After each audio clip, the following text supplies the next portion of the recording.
All right, Ezra 10.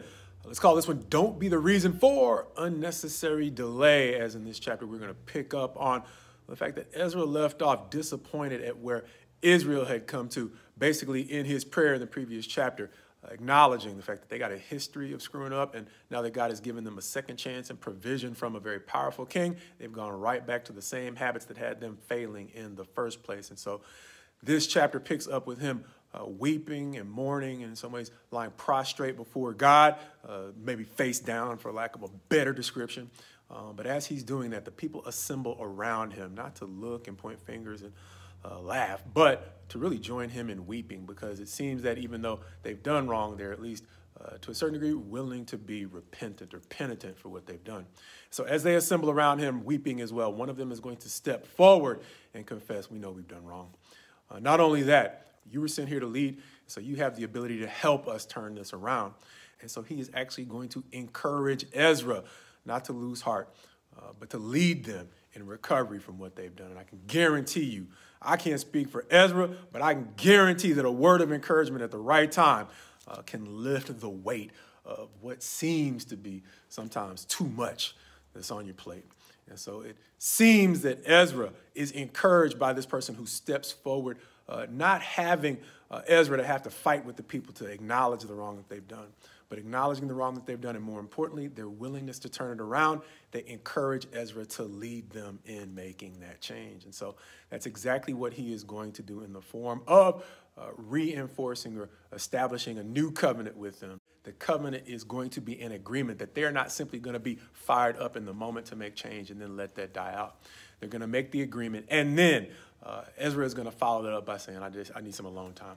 So he is going to withdraw. He's going to fast again, and this time he's going to fast before they have to do the actual labor of dissolving these marriages.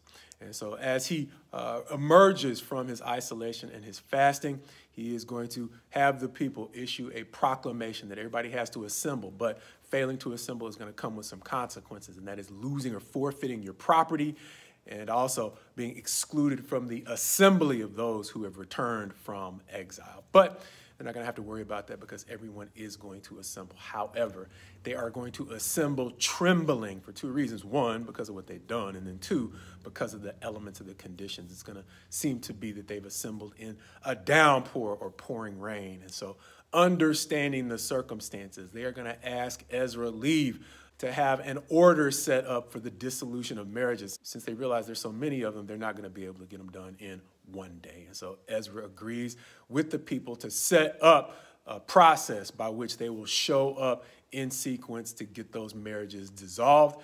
And that's going to take roughly, it looks like, 3 months. After which, at the end of the chapter, it's going to go through, much like from time to time, they'll take a census, some authorized, some unauthorized. This is going to be a census or a record of those who had marriages dissolved after having returned from exile to go right back into marriages with those 7 nations that had historically caused Israel's decline. And with that, the way that the story ends is almost like a complete cliffhanger insofar as it regards Ezra's ministry in general, understanding that Artaxerxes, King Artaxerxes, sent him there to carry the goods that they would need to continue building, to teach the people, since he was a scribe skilled in the law of Moses, of course, the law of Moses from God, and then finally to establish a judiciary. And so we don't hear about any of that because the thing that Ezra was sent there to do was unnecessarily delayed by the reality that he found, as we sometimes say it, boots on the ground.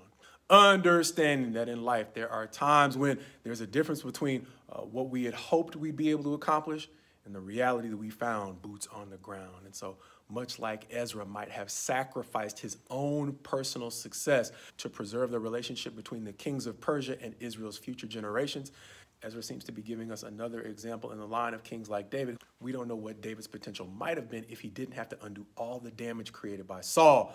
And likewise, they're not the only two. But to the degree that David, Ezra, and others give us an example of those who have sacrificed their personal potential to maximize the potential of those coming after them, my prayer for you is my prayer for me. That to the degree life requires us to sacrifice our personal potential to create opportunities for others, God, please strengthen us through our period of mourning for the things that we might have lost personally in order to create opportunities for those who are next.